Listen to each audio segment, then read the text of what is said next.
নমস্কাৰ মই জনাৰ্দন বৰা আৰু আপোনালোকে চাই আছে জেডি নিউজৰ বিশেষ অনুষ্ঠান prime time of the day. আজিৰ দিনটোৰ প্ৰথমটো খবৰেই হৈছে এটা বহুতেই বেছি গুৰুত্বপূৰ্ণ খবৰ, কিয়নো প্ৰচণ্ড ঠাণ্ডাৰ শীতত উচ্ছেদিতৰ অৱস্থা দেখি ইতিমধ্যে কান্দি উঠিছে ৰেজাউল কৰিম চৰকাৰে। ৰেজাউল কৰিম চৰকাৰে কান্দি কান্দি কি মন্তব্য কৰিছে বিতংভাৱে সবিশেষ তথ্য চাওঁ আহক।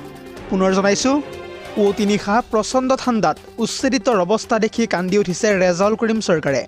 বঙাইগাঁৱৰ উচ্ছেদস্থলীত নিশাই উপস্থিত হৈছেহি আমচু ত্যাগ কৰা নেতা তথা ৰেজাউল কৰিমে। আৰু তাৰ পিছতেই ৰেজাউল কৰিমে কয় যে উচ্ছেদিত এইখিনি লোক বাহিৰৰ নহয়, বঙাইগাঁও জিলাৰে বুলি ইতিমধ্যে মন্তব্য কৰিছে ৰেজাউল কৰিম চৰকাৰে। আৰু তাৰ পিছতেই বঙাইগাঁও জিলায়ুক্তৰ বিৰুদ্ধেও ক্ষোভ উজাৰিলে ৰেজাউল কৰিম চৰকাৰে। পৰৱৰ্তী খবৰটো হৈছে আন এটা বহুতেই বেছি গুৰুত্বপূৰ্ণ খবৰ, কিয়নো ইতিমধ্যে মুকলি কৰা হৈছে বাবু আঁচনিৰ ফৰ্ম।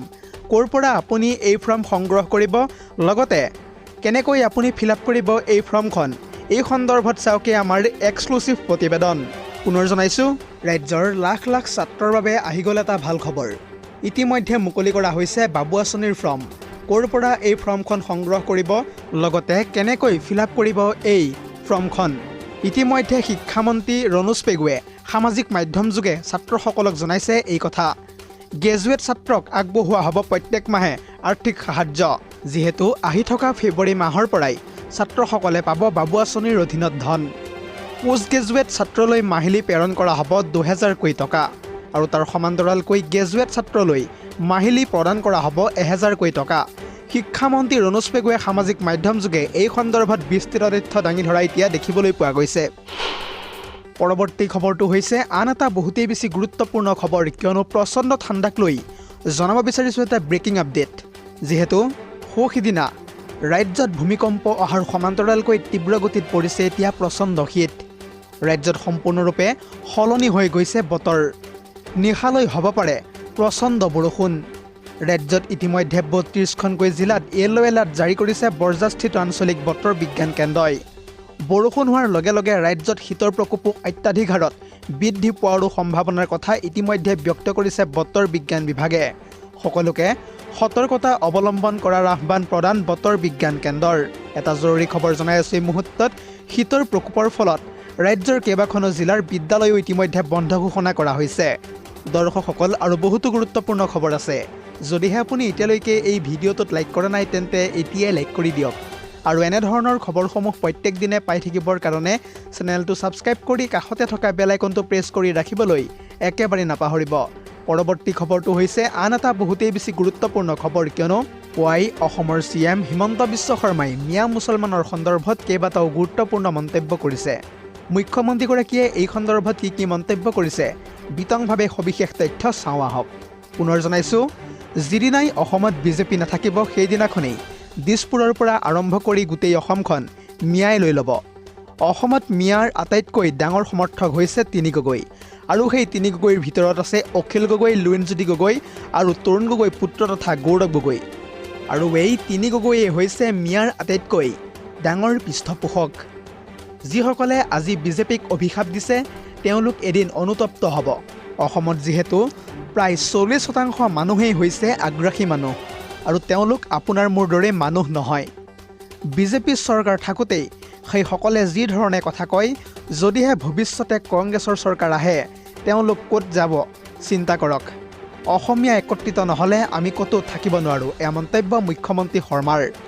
ইয়াৰ উপৰিও হিমন্ত বিশ্ব শৰ্মাই কয় যে তিনি গগৈ অসমৰ মিয়াৰহে আটাইতকৈ ডাঙৰ সমৰ্থক, তেওঁলোক গগৈ বৰগোহাঁইৰ সমৰ্থক কেতিয়াও নহয়।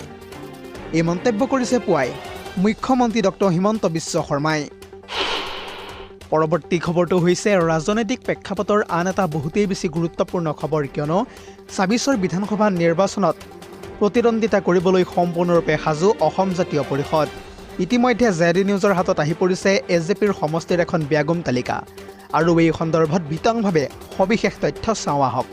পুনৰ জনাইছোঁ, ২৬ৰ নিৰ্বাচনত ক'ত ক'ত প্ৰাৰ্থিত্ব দিব অসম জাতীয় পৰিষদে। ইতিমধ্যে জেডি নিউজৰ হাতত আহি পৰিছে অসম জাতীয় পৰিষদৰ এখন সমষ্টিৰ তালিকা। বিৰোধী মিত্ৰজোঁটত 15টা সমষ্টিৰ বাবে প্ৰস্তাৱ গ্ৰহণ কৰিছে ইতিমধ্যে অসম জাতীয় পৰিষদে। নামনি অসমৰ বজালী আৰু পলাশবাৰীত নিশ্চিত হৈ পৰিছে এজেপিৰ প্ৰাৰ্থী। কেৱল ইমানেই নহয়, বৰপেটা আৰু টিহু সমষ্টিতো এজেপিয়ে প্ৰাৰ্থী দিয়াৰো আছে পূৰ্ণ সম্ভাৱনা।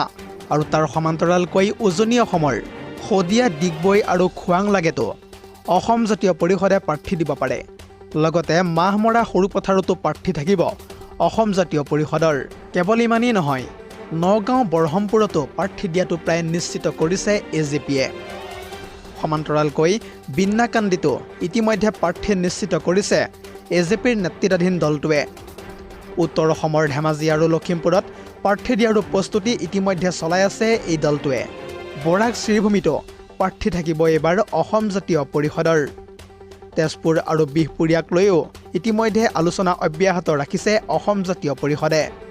আনহাতে নিৰ্বাচনৰ পূৰ্বে কেইবাগৰাকীও প্ৰাক্তন বিধায়কে যোগদান কৰিব এজেপি দলত। প্ৰাক্তন বিধায়ক তাৰাপ্ৰসাদ দাসৰ লগতে উৎপল দত্তইও যোগদান কৰাৰ পূৰ্ণ সম্ভাৱনা আছে। টিকটৰ নিশ্চয়তা পালেই এজেপিত যোগদান কৰিব এই দুগৰাকী বিধায়কে। পৰৱৰ্তী খবৰটো হৈছে আন এটা বহুতেই বেছি গুৰুত্বপূৰ্ণ খবৰ, কিয়নো ৰাজ্যত এতিয়া প্ৰচণ্ড শীতে ধাৰণ কৰিছে এক ভয়ংকৰ ৰূপ। জিলাই জিলাই বিদ্যালয় বন্ধৰ লগতে সলনি কৰা হৈছে পাঠদানৰ সময়সূচী। বৰপেটাত 7 জানুৱাৰী অৰ্থাৎ আজিৰে পৰাই আগন্তুক 10 জানুৱাৰীলৈকে সকলো স্কুল বন্ধ ঘোষণা কৰা হৈছে। চৰকাৰী বেচৰকাৰী সকলো বিদ্যালয় বন্ধৰ ইতিমধ্যে নিৰ্দেশনা দিয়া হৈছে। আৰু এই নিৰ্দেশনা প্ৰদান কৰিছে বৰপেটা জিলায়ুক্তই।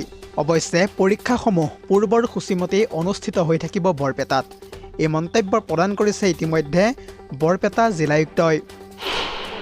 পৰৱৰ্তী খবৰটো হৈছে আন্তঃৰাষ্ট্ৰীয় প্ৰেক্ষাপটৰ আন এটা বহুতেই বেছি গুৰুত্বপূৰ্ণ খবৰ, কিয়নো মাৰ্কিন ৰাষ্ট্ৰপতি ডনাল্ড ট্ৰাম্পৰ পৰা ইতিমধ্যে সহায় বিচাৰিছে বেলুচিস্তানৰ নেতাই।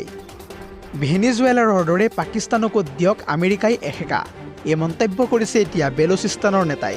আৰু এই সন্দৰ্ভত বিতংভাৱে সবিশেষ তথ্য চাওঁ আহক। পুনৰ জনাইছোঁ, ভেনিজুৱেলাৰ দৰে পাকিস্তানকো আমেৰিকাই দিয়ক এসেকা। পাকিস্তানৰ ওপৰত ব্যৱস্থা ল'ব লাগে বুলি ট্ৰাম্পক ইতিমধ্যে অনুৰোধ জনাইছে বেলুচ নেতাই। কেইটিমান মুহূৰ্তৰ পূৰ্বে বেলুচিস্তানত পাকিস্তানৰ সেনাৰ অত্যাচাৰৰ পৰা মুক্তি দিবলৈ মাৰ্কিন ৰাষ্ট্ৰপতি ডনাল্ড ট্ৰাম্পক ইতিমধ্যে অনুৰোধ জনাইছে বেলুচিস্তানৰ এগৰাকী নেতাই। বেলুচিস্তানৰ ৰাষ্ট্ৰপতিক ধৰাৰ দৰে আমেৰিকাই ধৰক পাকিস্তানৰ সেনাপ্ৰধান আৰু শ্বাহবাজ শ্বৰীফক। যিহেতু বৰ্তমান সময় পৰ্যন্ত বেলুচিস্তানৰ বহু নাগৰিকক হত্যা কৰি আহিছে পাকিস্তানৰ বহুতো সেনাই। আৰু এই অভিযোগ তুলি পাকিস্তানৰ বিৰুদ্ধে একশ্যন ল'বলৈ ট্ৰাম্পৰ ওচৰত আহ্বান জনাইছে বেলুচিস্তানৰ এগৰাকী নেতাই। আমি জানিব পৰা মতে বেলুচ নেতা ডক্টৰ তাৰাচান্দে অনুৰোধ জনাইছে মাৰ্কিন ৰাষ্ট্ৰপতি ডনাল্ড ট্ৰাম্পক। ভেনিজুৱেলাৰ ৰাইজৰ লগত ডনাল্ড ট্ৰাম্পে যেনেদৰে থিয় দিছে তেনেদৰেই বেলুচসকলৰ সৈতেও থাকিব লাগে বুলি ইতিমধ্যে মন্তব্য কৰিছে বেলুচ নেতা তাৰাচান্দে। বেলুচিস্তানৰ স্বাধীনতাৰ যুঁজত ডনাল্ড ট্ৰাম্প সদায় থিয় দিব লাগে বুলিও এতিয়া আহ্বান জনোৱা হৈছে। ভেনিজুৱেলাৰ ৰাষ্ট্ৰপতিয়ে চীনক যিহেতু ইতিমধ্যে অৰ্পণ কৰিছে নিজৰ দেশৰ সম্পত্তি, আৰু তাৰ বিপৰীতে পাকিস্তানৰো সেনাপ্ৰধান তথা আসিফ মুনিৰে বেলুচিস্তানৰ সম্পত্তি চীনক বিক্ৰী কৰি আহিছে। আৰু চীনৰ ওচৰত বন্ধকত থৈছে বেলুচিস্তানৰ বহুতো সা সম্পত্তি। আৰু এই অভিযোগ তুলি পাকিস্তানক এসেকা দিব লাগে বুলি ইতিমধ্যে ডনাল্ড ট্ৰাম্পক অনুৰোধ জনাইছে এইগৰাকী বেলুচ নেতাই। News desk report, ZD news.